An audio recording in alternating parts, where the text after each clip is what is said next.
2024 के लोकसभा चुनावों से पहले प्रधानमंत्री नरेंद्र मोदी तूफानी दौरे कर रहे हैं। आज वो तेलंगाना दौरे पर हैं। प्रधानमंत्री नरेंद्र मोदी ने तेलंगाना के आदिलाबाद में 56,000 करोड़ रुपए की कई विकास परियोजनाओं का उद्घाटन और शिलान्यास किया।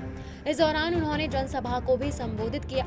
जनसभा को संबोधित करते हुए प्रधानमंत्री ने कहा कि आज आदिलाबाद की धरती तेलंगाना ही नहीं बल्कि पूरे देश के लिए विकास की गवाह बन रही है। आज 30 से ज्यादा विकास कार्यों के लोकार्पण और शिलान्यास का अवसर मुझे यहाँ मिला है। आइए आपको सुनाते हैं प्रधानमंत्री ने जनसभा को संबोधित करते हुए आगे क्या कुछ कहा। कुछ लोग आदत से मजबूर होते हैं, मेहनत करने की कुछ आदत भी कम होती है और इसलिए बड़ी सरल भाषा में कह देते हैं कि ये तो चुनावी सभा है। मेरे भाइयों बहनों और मेरे कुछ साथी जो भांति भांति का एनालिसिस करते हैं, जरा समझो ये चुनावी सभा नहीं है।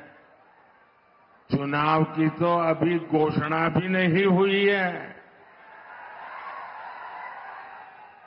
आज देश में विकास का जो उत्सव चल रहा है, उसमें मैं अपने तेलंगाना के भाइयों और बहनों के बीच ये विकास का उत्सव मनाने आया हूं।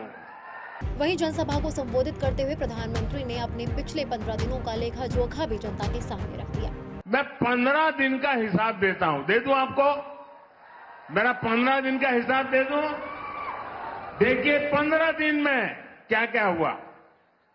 15 दिन में 2 IIT, 1 IIIT DM, 3 IIM और 1 Indian institute of skills IIS, इसके कैंपस का लोकार्पण हुआ।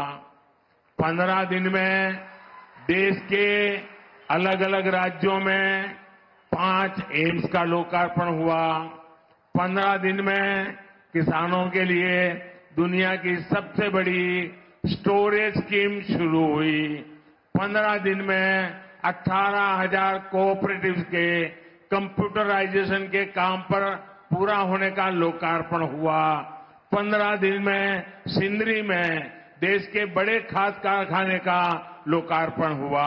15 दिन में भारत के सबसे लंबे केबल आधारित ब्रिज का लोकार्पण हुआ है। 15 दिन में रेलवे से जुड़ी 2000 से अधिक परियोजनाओं का शिलान्यास और लोकार्पण हुआ। 15 दिन में ही ऑयल और गैस सेक्टर से जुड़े 1.5 लाख करोड़ रुपए से ज्यादा के प्रोजेक्ट देश को मिले हैं। 15 दिन में ही केजी बेसिन में फर्स्ट ऑयल का लोकार्पण हुआ है। वहां से निकले कच्चे तेल के पहले टैंकर को हरी झंडी दिखाई है। 15 दिन में ग्लोबल टेक्सटाइल इवेंट का उद्घाटन हुआ है। 15 दिन के ये काम आत्मनिर्भर भारत से विकसित भारत के निर्माण को और सशक्त कर रहे हैं। आपको बता दें, प्रधानमंत्री ने आज जिन परियोजनाओं का उद्घाटन किया है उनमें NTPC की 800 मेगावाट की क्षमता वाली यूनिट का उद्घाटन भी शामिल है, जिससे तेलंगाना में ऊर्जा उत्पादन बढ़ेगा। राज्य में कनेक्टिविटी बढ़ाने के लिए रेलवे और राष्ट्रीय राजमार्गों का भी उद्घाटन किया गया है, जिससे तेलंगाना के विकास को गति मिलेगी। इससे न सिर्फ बसों में सफर का समय घटेगा बल्कि इससे राज्य में पर्यटन के क्षेत्र में भी तेजी आएगी और रोजगार के अवसर भी बढ़ेंगे। ऐसी ही तमाम बड़ी खबरों के लिए देखते रहिए punjabkesari.com और चैनल को सब्सक्राइब करना